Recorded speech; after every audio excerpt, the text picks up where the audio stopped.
तो बच्चों, अब तक हमने पढ़ा था समाज की प्रमुख विशेषताएं। ठीक है, हमने समाज की प्रमुख विशेषताओं के विषय में हम पढ़ा था और आज हम पढ़ेंगे व्यक्ति तथा समाज का संबंध। ठीक है बच्चों, व्यक्ति एवं समाज का पारस्परिक संबंध मौलिक एवं घनिष्ठ है। पारस्परिक यानी एक दूसरे का जो संबंध होता है वो बहुत ज़्यादा मौलिक है एवं घनिष्ठ है, यानी गहरा है। सामान्य रूप से इन दोनों में से किसी एक के अभाव में दूसरे के अस्तित्व की कल्पना भी असंभव है। यानी यदि इन दोनों में से एक एब्सेंट है या एब्सेंट रहता है तो दूसरे के अस्तित्व की हम कल्पना भी नहीं कर सकते और कल्पना करना भी असंभव है, क्योंकि समाज जो बना है व्यक्तियों के समूह से ही बना है। ठीक है, व्यक्तियों के अभाव में समाज का कुछ भी अर्थ नहीं है। ठीक है बच्चों, तथा समाज के अभाव में व्यक्ति पूर्णतः महत्वहीन, यानी उसका कोई महत्व ही नहीं रह जाता हो जाएगा, क्योंकि मूलभूत रूप से ही व्यक्ति एक सामाजिक प्राणी है। मूलभूत रूप से यानी कि जैसे कि हम बताते हैं कि हमारी मूलभूत आवश्यकताएं क्या है, रोटी कपड़ा और मकान। उसी प्रकार से मूलभूत रूप से यानी बेसिक जरूरत है ये कि जो है व्यक्ति जो है एक सामाजिक प्राणी बनकर रहे, समाज में रहे, है ना। और व्यक्ति के बहुमुखी विकास के लिए बच्चों मैं यहाँ समझा देती हूँ आपको। सामाजिक पर्यावरण जो है हमारा वो बहुत अत्यधिक आवश्यक है।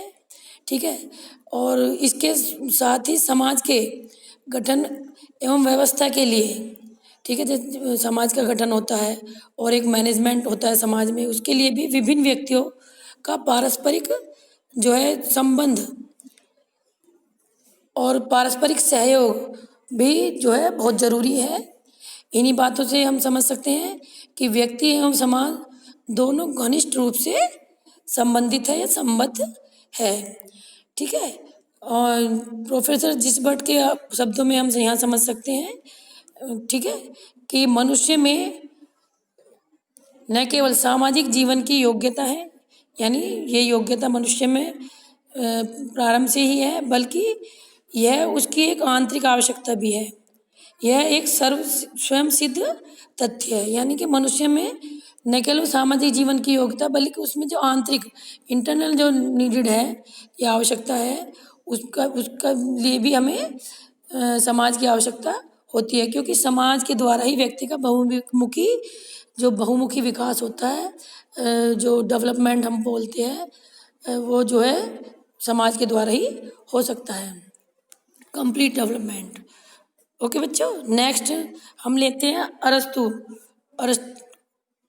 एरिस्टोटल के विचार। ठीक है, मनुष्य एक सामाजिक प्राणी है, व्यक्ति समाज के बिना नहीं रह सकता और समाज का निर्माण भी व्यक्तियों के द्वारा हुआ है। यानी कि मनुष्य सोशल मैन है, व्यक्ति जो है समाज के बिना नहीं रह सकता। क्यों नहीं रह सकता? क्योंकि व्यक्ति अकेला नहीं रह सकता, अकेले जीवन संभव नहीं है और समाज का निर्माण भी व्यक्तियों के द्वारा ही होता है। ये आप समझ चुके हो पहले भी कि जो व्यक्तियों का ग्रुप होता है उसी से धीरे धीरे समाज गठित होता है। ठीक है, और व्यक्तियों के अभाव में समाज की कल्पना नहीं की जा सकती। क्यों नहीं की जा सकती? क्योंकि यदि व्यक्ति नहीं होंगे तो समाज कहाँ से बनेगा बच्चों? ठीक है, इस प्रकार जो है व्यक्ति और समाज एक दूसरे के पूरक है। यानी एक दूसरे के पूरक आप समझते हो? पूरक का मतलब होता है यदि एक व्यक्ति जो है एब्सेंट रहता है तो दूसरे व्यक्ति का जो है अस्तित्व कोई मायने नहीं रखता। उसी प्रकार जो है दोनों में से किसी एक का अभाव में दूसरे का विकास नहीं हो सकता, दूसरे का डेवलपमेंट नहीं हो सकता। ठीक है बच्चों, नेक्स्ट लेते हैं हम कूले के विचार। व्यक्ति और समाज का मार्ग भिन्न भिन्न ज्ञात होता है, परंतु विषय दोनों का एक ही है।